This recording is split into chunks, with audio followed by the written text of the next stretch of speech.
말씀이 있는 교회, 그 말씀 전하는 교회, 말씀대로 살아가는 교회, 말씀의 빛 교회.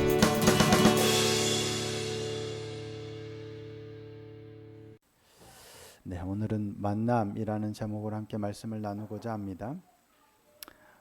예후가 쿠데타를 일으켰죠. 반역을 일으킨 거예요. 그래서 북이스라엘의 요람 왕을 죽이고 심지어 남유다의 아하시아 왕까지 죽이게 됩니다.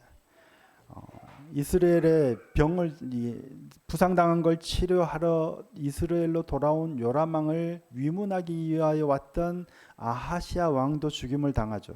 그리고 예후가 이스라엘 성에 들어가서 창문으로 내다보는 이세벨까지도 내시들을 명해서 내려 던지라. 그래서 이세벨도 죽입니다. 그렇게 오므리, 아합, 아하시아, 여호람 혹은 요람으로 이어지는 오므리 왕조가 4대에 이은 오므리 왕조가 끝이 나요. 그리고 이제 또 예후의 왕조가 4대가 시작이 돼요. 근데 이 일이 누구로부터 비롯되었어요? 네, 하나님으로부터 비롯된 겁니다. 하나님께서 엘리사를 통해서 선지자 제자 중 한 사람을 보내서 그에게 기름을 부어서 이스라엘 왕으로 삼고 그로 하여금 아합의 집을 멸하라 라고 명령하셨기 때문에, 그래서 예후가 하나님의 명령을 따라서 지금 이 일을 이루고 있는 거예요. 그렇게 시작된 거예요. 그래서 이스라엘로 돌아가서 요람을 죽이고 거기 위문하 있는 아하시아도 죽이고 이세벨도 죽이고 그곳에 있는 모든 귀족들을 다 죽여요. 그리고 누구도 죽여요? 아합의 남은 아들들 70명도 죽여요. 근데 자기 손으로 안 죽이죠. 귀족들에게 편지를 써가지고 심지어 그 왕자들을 교육하는 스승들에게 편지를 써요. 그래가지고 그들 손으로 목을 베어서 예후에게 가져오도록 하는 계책을 써요. 결국 나중에 가만히 놔두면 아합의 후손들이 굉장히 큰 위협이 되겠죠. 그래서 그들을 다 죽이고 이스라엘에 있는 귀족들도 다 죽여요. 그리고 오늘 본문이 시작되는 거예요. 이제는 어디로 가냐면 북이스라엘의 수도인 사마리아로 향합니다. 그러니까 이스라엘은 전쟁에 굉장히 요충지였어요. 그리고 많은 귀족들이 이스라엘에 있는 귀족들을 다 제거했어요. 그런데 여전히 수도인 사마리아에 아합의 잔당들이 많겠죠. 그들을 죽이러 사마리아로 가는 길이에요. 근데 오늘 본문은 뭐예요? 그 가는 길에 누구를 만나요? 남유다의 왕이었던 아하시아의 형제들 42명을 만나서 양털 깎는 집에서 웅덩이 곁에서 그들을 다 죽이고, 또 누구를 만나요? 레갑 자손, 레갑의 아들 여호나답을 만나서 그와 함께 사마리아로 돌아가서 그곳에 아합의 잔당들을 다 죽이고, 또 하나 중요한 일을 하나 하죠. 뭘 해요? 바알의 제상들을 다 모아서 마치 바알을 위하여 크게 제사를 드리는 것처럼 속여서 바알의 제사장들을 한 사람도 남김없이 그곳에서 다 제거해요. 그리고 바알의 산당들을 다 헐어버립니다. 이게 오늘 본문의 내용이에요. 그러니까 예후가 정치적으로 쿠데타를 일으켜서 성공하고, 그 다음에 종교적으로도 일정 부분 하나님께서 명하신 일들을 성공하는 그 일을 오늘 본문에서 기록하고 있는 거예요. 그러니까 하나님께서 오므리 왕조를 멸하시고 예후를 택하신 가장 중요한 이유, 그 두 가지 일을 지금 예후가 하는 거예요. 하나는 아합의 집을 멸하고, 하나는 그러니까 우상 숭배로, 바알 숭배로 물들어 있는 그 모든 것들을 제하라. 이게 하나님께서 예후를 택하신 이유예요. 근데 어느 정도 성공을 해요. 그러니까 정치적인 쿠데타는 완벽하게 성공을 하는데 종교적인 개혁은 어느 정도만 성공해요. 왜 어느 정도라고 할까요? 바알의 제사장들은 다 죽이고 바알의 산당들은 제거하지만 여전히 그가 하나님의 율법을 온전히 따르지 않기 때문이에요. 그래서 여로보암의 죄를 따라서 베델과 단에 두었던 금송아지 우상을 숭배하는 일은 떠나지 않아요. 그래서 정치적으로는 완벽하게 수행을 잘했지만 종교적으로는, 신앙적으로는 어느 정도만 하나님의 명령을 따랐다라고 말씀을 드리는 거예요. 그런데 이 일에 있어서 오늘 본문에서는 굉장히 중요한 두 만남이 나와요. 오늘 말씀의 제목이 만남이죠. 만남은 누구로부터 비롯될까요? 가장 근본적으로는 하나님으로부터 비롯되는 거예요. 근데 그 하나님으로부터 비롯되는 이 만남들 가운데 우리가 굉장히 주목해야 할 요소가 있는 것 같아요. 첫 번째는 누구를 만나냐면 아하시아, 남유다의 왕이었던 아하시아의 형제들이죠. 오늘 본문에는 형제들이라고 나옵니다. 자, 12절, 13절 말씀입니다.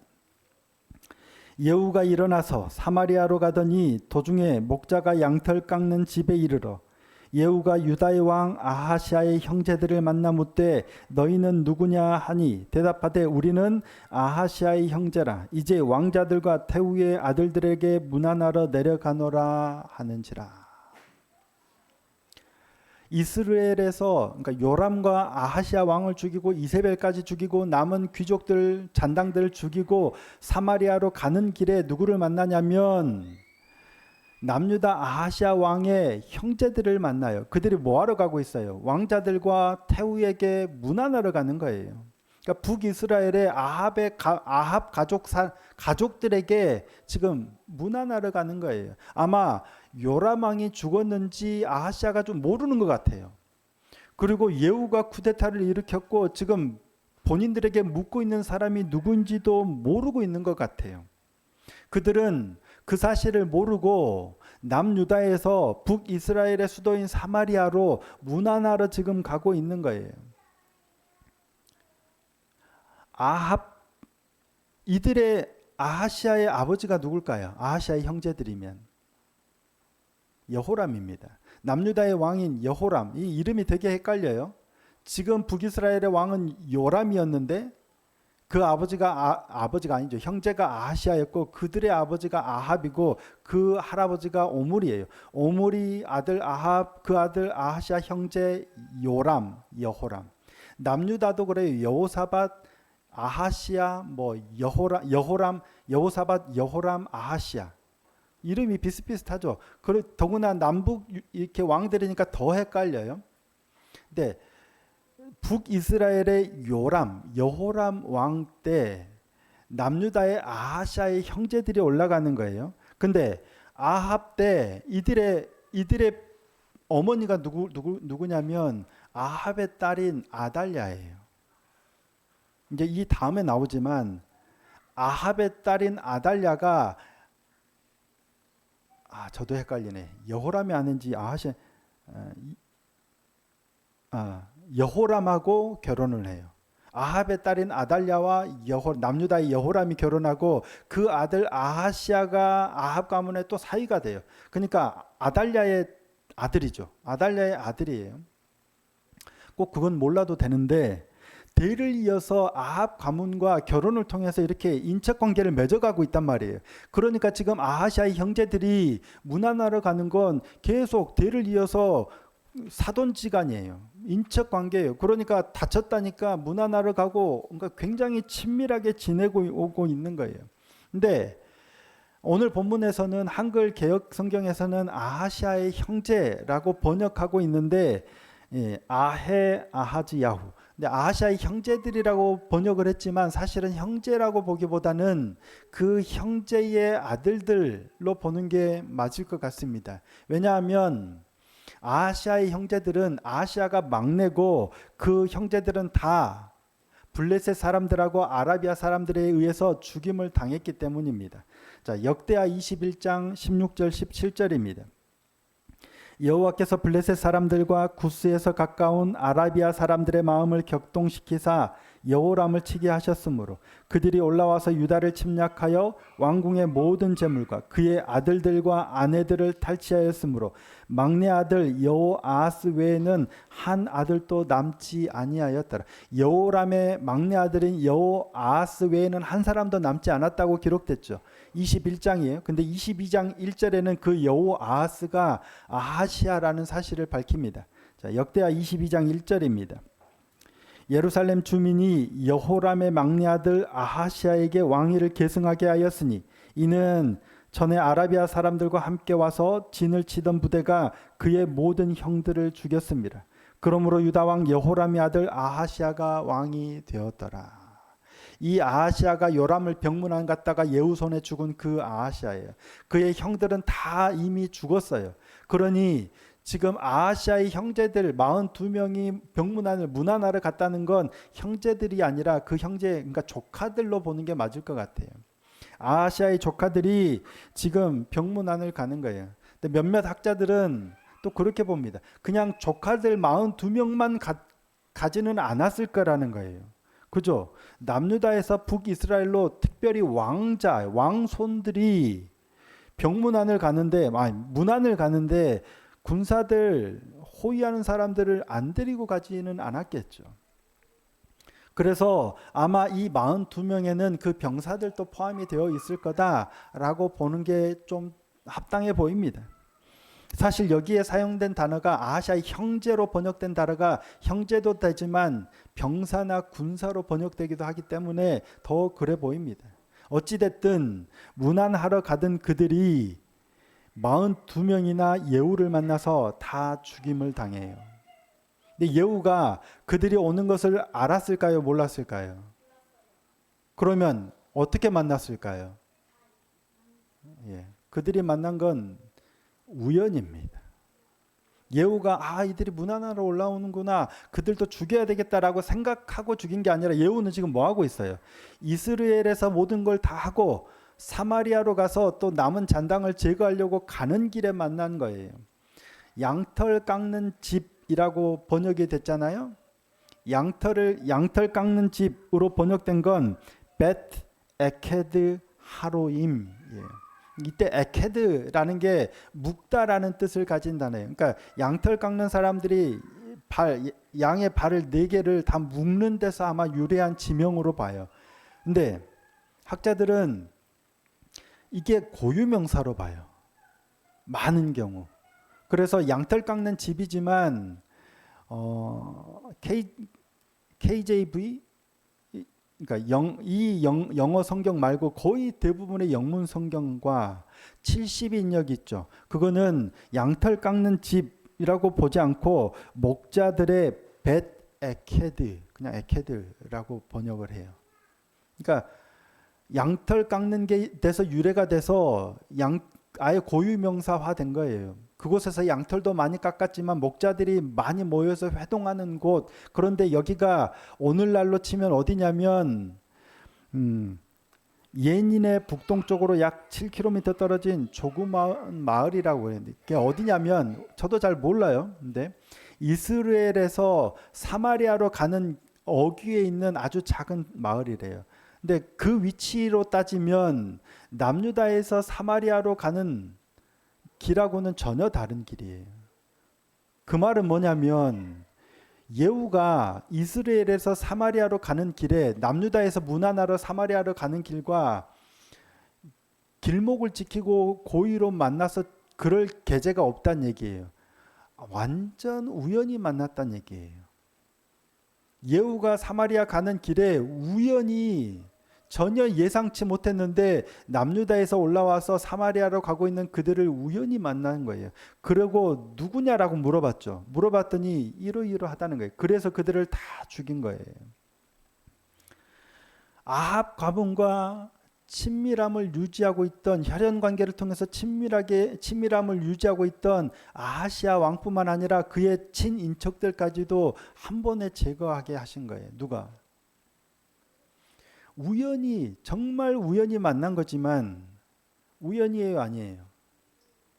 그 뒤에는 하나님의 어떤 계획하심과 섭리가 분명 자리하고 있다는 거예요. 그보다 더한 우연은 없는데 그 우연히 만난 예후가 하필 반역을 일으킨 예후였고 하필 우리를 죽이는 사람일지 어떻게 알았겠습니까?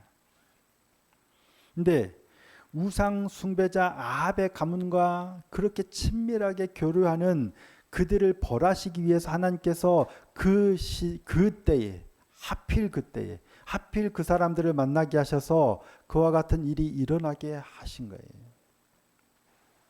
이게 첫 번째 만남입니다. 두 번째 만남은 누구예요? 레갑 자손 여호나답을 만나죠. 자, 15절입니다. 예후가 거기에서 떠나가다가 자기를 맞이하러 오는 레갑의 아들 여호나답을 만난지라. 그의 안부를 묻고 그에게 이르되 내 마음이 내 마음을 향하여 진실함과 같이 내 마음도 진실하지 아니? 여호나답이 대답하되 그러하니이다. 이르되 그러면 나와 손을 잡자. 손을 잡으니 예후가 끌어 병거에 올려 데리고 사마리아에 가서 잔당들을 수청하고 바알의 제사장들을 다 모아서 죽이고 바알 산당들을 헐어버리고 종교개혁을 행하는 거예요. 누구를 만나서? 레갑 자손 여호나답을 만나서예요. 그런데 놀라운 건 예후가 종교개혁을 일으키기 위해서 이처럼 하나님이 영하신 바알 우상들을 제거하기 위해서 여호나답을 찾으러 간 게 아니란 얘기예요. 누가 만나러 와요? 15절에.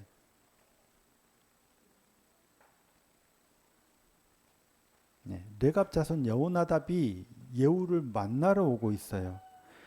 예후가 거기에서 떠나가다가 자기를 맞이하러 오는, 그러니까 여호나답이 예후를 맞이하러 나오고 있는 거예요. 당시 신앙적으로 경건하다라고 평가받고 있는 레갑 자손이 예후를 맞이하러 오고 있는데 예후가 만난 거예요. 아하시아의 형제들, 조카들이던 형제들, 아하시아의 형제들도 우연히 가다가 문하나라는 걸 만났고, 근데 여호나답은, 레갑 자손 여호나답은 자신을 맞으러 오는 걸 만난 거예요. 예후는 두 만남을 다 예측하고 있었나요? 못했나요? 예후는 둘 다 몰랐어요. 두 만남 다 몰랐어요. 그런데 두 만남이 일어났어요. 이 만남은 왜 일어났을까요? 레갑 자손 여호나답이 예후를 뭐하러 만나러 왔을까요? 정확하게 기록이 되지는 않았지만 우리가 충분히 추론해 볼 수 있는 건 신앙적으로 당시 경건하다고 인정받는 레갑 자손이 서로 이 정권을 교체하는 거죠. 그것도 그러니까 북이스라엘의 지도자로 부상하고 있는데 뭐 하냐면 아합 자손을 멸하는 거예요. 당시 바알 숭배로 완전히 물들였던 아합 가문이 얼마나 악해요. 이게 나라냐 이런 시기였겠죠. 하나님을 섬기는 이스라엘 백성인데 바알 숭배로 완전히 물들여. 거기다가 누가 온갖 악행을 행해요. 이세벨이 뒤에서 조정하면서 온갖 악행을 행해요. 신앙이 좋은 사람들일수록 더 그랬겠죠. 나라가 이대로는 안 된다. 그랬는데 예후가 일어난 거예요. 그리고 하나님의 명령을 따라서 이 개혁을 하려고 하는 거예요. 아마 여호나답은, 레갑 자손은 그 예후를 통해서 신앙적인 어떤 개혁과 부흥을 일으킬 수 있지 않을까 하고 맞으러 나온 거예요. 그런데 마침 예후가 내 마음이 진실한 것처럼 너희도 진실하냐? 그렇다. 그래서 손을 잡고 병거에 태워서 간 거예요. 그러고 종교개혁을 시전하는 거예요. 물론 그 종교개혁이 온전하지는 못해요. 하지만 여호나답을 만난 건 예후에게 지금 어떤 의미일까요?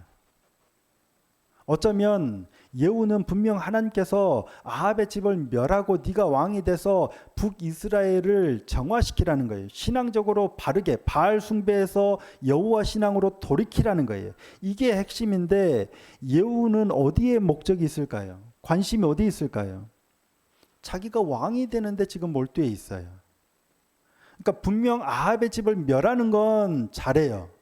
근데 그게 바알 숭배를 없애고 하나님을 잘 섬기도록 하기 위함도 물론 있겠지만 그것보다는 자기가 왕이 되는 게 주 목적이에요. 그런 예후의 상태가 어디 드러나냐면 우리가 읽지는 않았지만 31절에 나타나요. 그가 다 이룬 뒤에 왕이 돼서 어때요? 자, 31절 말씀 한번 볼까요? 함께 한번 읽겠습니다. 31절입니다. 시작. 그러나 예후가 전심으로 이스라엘 하나님 여호와의 율법을 지켜 행하지 아니하며 여로보암이 이스라엘에게 범하게 한 그 죄에서 떠나지 아니하였더라. 왕권을 잡고 모든 걸 다 이루고 나니까 예후가 어때요? 전심으로 여호와를 섬기지 않아요. 그럴 필요가 없다고 생각하니까요. 그러니까 다 이루고 나서도 그랬는데 지금 아합의 세력들을 다 제거하는 과정 가운데 얼마나 신실하게 얼마나 전심으로 신앙적인 개혁을 이루려고 했겠느냐 하는 거예요. 아마도 그런 마음이 약했던 것 같아요. 그래서 하나님께서는 누구를 보내시냐면 레갑 자손 여호나답을 보내시는 거예요. 그래서 예후를 만나게 하시는 거예요. 그래서 약해지려는 그 마음을 북돋아 주는 거예요. 당신을 왕으로 삼으신 그게 뭐냐? 예후가 그런 말 안 했죠. 레갑 자손 여호나답이 그런 말 한 적 없어요. 근데 여호나답을 보자 예후가 그게 문득 더 이렇게 생겼던 것 같아요. 내 마음이 진실한 것처럼 너도 진실하냐? 그게 그 말이거든요. 그러니까 하나님께서 여호나답을 만나게 하신 건 그런 의미예요. 자칫 약해져가는 예후의 그 중요한 사명 떠올리게 하시기 위해서 하나님께서 지금 예후를 만나도록 보내시는 거예요. 적절한 시기에 당시 경건한 신앙의 표상이었던 레갑 자손을 통해서 예후의 그런 어떤 마음을 움직이게 하신 게 하나님의 일하심이 아니었을까 싶습니다. 그래서 이스라엘 백성에게 그러니까 바알 신앙을 떠나서 하나님을 향한 여호와 신앙을 회복할 수 있는 중요한 만남이 된 게 바로 이 레갑 자손 여호나답과의 만남이에요. 오늘 두 만남이죠. 아하시아의 형제들 만나는 것, 그리고 레갑 자손 여호나답을 만나는 것. 근데 두 만남은 들여다보면 완전 상반된 만남이잖아요. 누군가는 안 좋은 사람을 만나서 제거하는 거고 누군가는 아주 좋은 사람을 만나서 나의 약함을 더 채워가는 만남이에요. 이 모든 만남이 우연이지만 이 모든 우연한 것 같은 만남이 어디에서 일어나고 있어요? 하나님의 경영 안에서 일어나고 있단 말이에요. 아하시아의 형제들은 그 전에 누구를 만났기 때문에 예후를 만나서 악한 일을 당해요. 아합 가문을 만났기 때문이에요. 반면 여호나답을 만나서 오히려 신앙적으로 종교개혁을 일으킨 건 하나님의 어떠한 계획하십니다. 모든 것이 하나님의 계획 안에 있어요. 저와 여러분의 만남은 어떨까요? 어디쯤에 있을까요? 물론 당연히 근본적으로는 하나님의 계획하심 안에 역사하심 안에 섭리 안에 다 있다고 믿습니다. 그런데 이 만남이 좋은 만남인지 아니면 어떤 만남인지는 결과적으로 모릅니다. 만약에 나쁜 만남이면 끊어내야죠. 아하시아의 형제들이 예후를 만나서 그와 같은 결과를 당하기 전에 아합 가문과의 관계를 끊어내야 돼요. 하나님이 일하시는 모든 만남은 우리의 계획대로 할 수 없지만 우리가 얼마든지 할 수 있는 만남이 있잖아요. 그 만남들 위해서 하나님이 일하시는 거예요. 그냥 예후를 만나게 하실 때 그 전에 수많은 만남들은 우리가 선택하고 결정하는 거잖아요. 그래서 분별이 필요해요. 내가 만나는 모든 만남들이 교회를 만나고 목회자를 만나고 이웃을 만나고 누구를 만나느냐 내가 분별이 필요해요. 그리고 결단이 필요해요. 아합 가문이라면 끊어내야 돼요. 그런데 이게 쉽지 않아요. 그렇죠? 그래서 분별하고 결단하는 게 필요해요. 거기에 예후가 여호나답을 만나는 건 자기 의지대로 한 게 아니잖아요. 내가 연약할 때 누군가 신앙이 좋은 사람을 만나게 하시는 하나님의 그건 뭐예요? 은혜죠. 우리 삶에는 이 모든 만남들이 있어요. 근데 어느 쪽이 더 많고 어느 쪽으로 내가 더 가는지는 누구에게 달렸을까요? 우리에게. 근본적으로는 하나님께 있지만 그렇다고 우리의 선택과 결정이 아무 의미 없는 게 아니란 얘기예요. 그래서 분별하기 위해서 말씀과 기도의 자리를 더 지켜야 되는 거예요. 내가 지금 만나고 있는 이 만남의 장이 어떠한지 하나님께 묻고 그릇된 거라면 과감하게 끊어내고 그 가운데 또 나보다 더 믿음이 좋고 바른 길로 함께 갈 수 있는 누군가를 만날 수 있게 은혜를 달라고 기도하는 거예요. 저와 여러분의 만남이 그런 선한 길로 이어져 가기를 소원하고 축복합니다. 잘못된 만남일지도 몰라요. 하지만 결과는 모르죠. 그렇기 때문에 하나님의 긍휼을 더 구해야 되겠죠.